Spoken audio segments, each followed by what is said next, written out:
They dominate when she gets up there with that beautiful face and those lips that don't stop, up like a little machine gun. Where's Keroline? Where's my superstar? Keroline. Is Keroline in the back? Where's Keroline? Come here, Keroline. Come here, Keroline. Coincidence that the Democrats leaked these emails to the fake news this morning ahead of Republicans reopening the government. You know, sometimes a story comes along that makes you stop and say, wait, what? And this is one of those stories. We're talking about a scandal so bizarre, so uncomfortable that even people who've seen it all are struggling to process it. It involves the President of the United States, his press secretary, and a husband who allegedly discovered something that changed everything. Let's start with the bombshell. There are claims, serious claims, that Keroline Leavitt's husband, Nicholas Richo, stumbled upon text messages that revealed something absolutely shocking. Messages that suggested Trump wasn't just her boss, that he was a third partner in their marriage. But it gets worse, because along with those texts came a question that nobody wanted to ask out loud. Is Donald Trump the real father of Keroline's baby? Nicholas, according to insiders, was completely blindsided. Well, I don't want to say, I'm a Republican, he's a Democrat or an independent.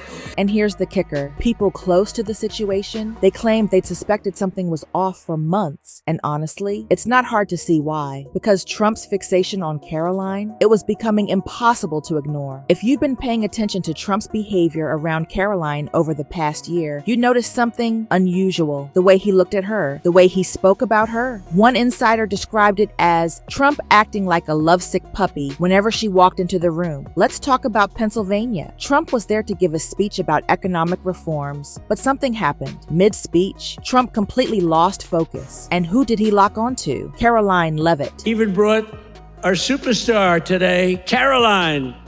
Stand up, Keroline.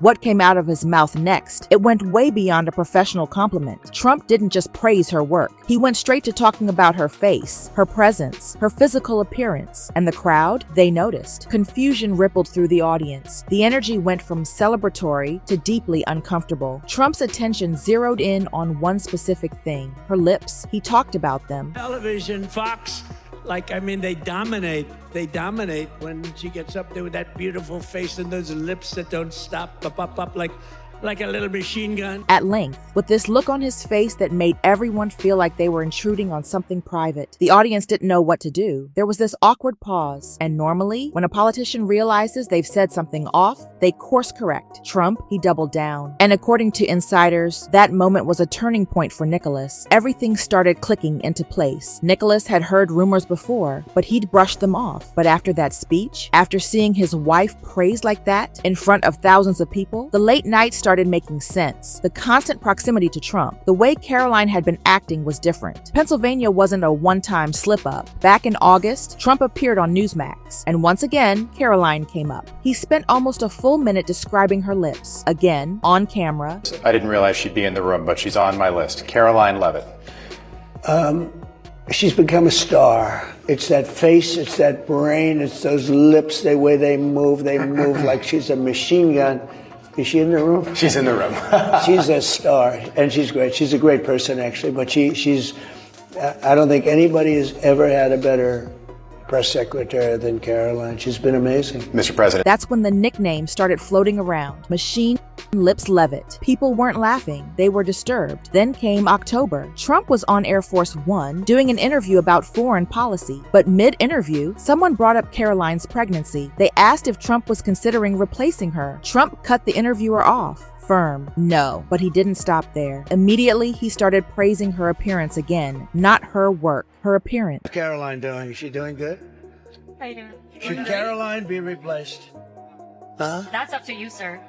It'll never happen. Nobody wants to It'll stick never up for happen. me. Look. Great job. Thank you, Kate.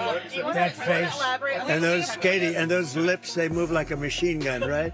At first, people tried to rationalize it. Maybe he just sees her like a daughter. But the more it happened, the harder that became to believe. Even die-hard loyalists started admitting something was off. Trump is Keroline's boss. He's the sitting president. And there's a nearly 50-year age difference between them. What does your relationship with President Trump look like? It's great. He's a great boss to work for. He's fun. He's hilarious. One of the funniest people I've ever met. He has a great sense of humor. Even his most loyal supporters started expressing concern. But according to insiders, Keroline wasn't exactly discouraging Trump's attention. Some say she reciprocated, that the dynamic shifted once it became clear this wasn't one-sided. And that's when the photos from Scotland resurfaced. In 2025, Trump and his team took a trip to Scotland. Keroline was there. When people went back and looked at the photos, they started seeing things differently. It didn't look like a work trip. It looked like a romantic getaway. Pictures of them on golf carts together, standing closer than necessary, and Keroline barely mentioned her husband on social media during that time. Then someone dug deeper into Keroline's social media. There was a video, a montage, set to Usher's song Hey Daddy, and the star of that video, Donald Trump. People started calling it the Trump Daddy montage. Once it went viral, the speculation went into overdrive. Let's talk about timelines. Keroline joined Trump's campaign in January 2024. About 9 months later, she gave birth to a baby boy. And what did she name him? Nicholas, after her husband. But people started doing the math, the timeline. It lined up a little too perfectly. Then, not long ago, Keroline announced she was pregnant again, this time with a girl, due in May 2026. And guess what happened? Trump's public praise of her ramped up. Again, people started speculating that maybe this was being soft launched. The internet exploded. Comment sections were flooded with accusations. Both Trump and Keroline were being dragged hard, but some commenters said they weren't surprised because apparently Keroline has a pattern. According to reports, Keroline has always preferred older men. Her husband, Nicholas, he's reportedly 60 years old. Keroline is 28. So when you look at Trump, who's 78, it's an extension of a pattern she's already established.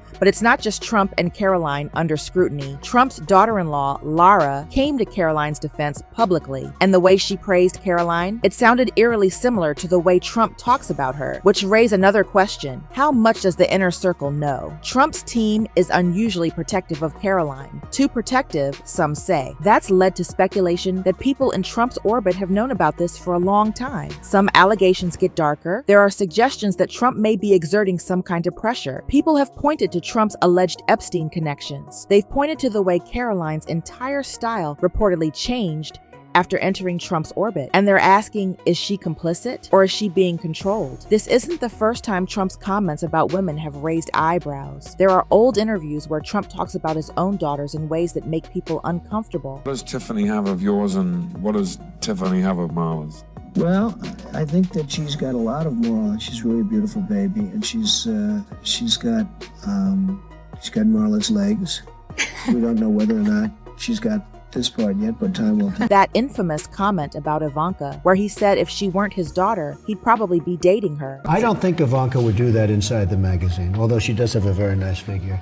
I've said that if Ivanka weren't my daughter, perhaps I'd be dating her. You know? Stop it! Oh, it's so weird. Stop. You know what? People are drawing comparisons because the way he talks about Keroline, it's not that different. And honestly, it's not hard to see why, because Trump's fixation on Keroline, it was becoming impossible to ignore. If you've been paying attention to Trump's behavior around Keroline over the past year, you notice something unusual. The way he looked at her, the way he spoke about her. Here's what's telling: the silence. Trump didn't just praise her work. He went straight to talking about her face, her presence, her physical appearance. And the crowd, they noticed. Confusion rippled through the audience. The energy went from celebratory to deeply uncomfortable. Trump hasn't denied anything. Keroline hasn't released a statement. And Nicholas, he went completely offline. Legal experts are speculating that lawyers are now involved, but the public, they're not buying it. People are asking whether Keroline is being protected or positioned. And Nicholas, there's a growing belief that by the time he realized what was happening, it was already too late. But here's the bigger issue. How many people saw this unfold in real time and said nothing? Because if even half of these allegations are true, it means this wasn't hidden. It was happening in plain sight and nobody stopped it.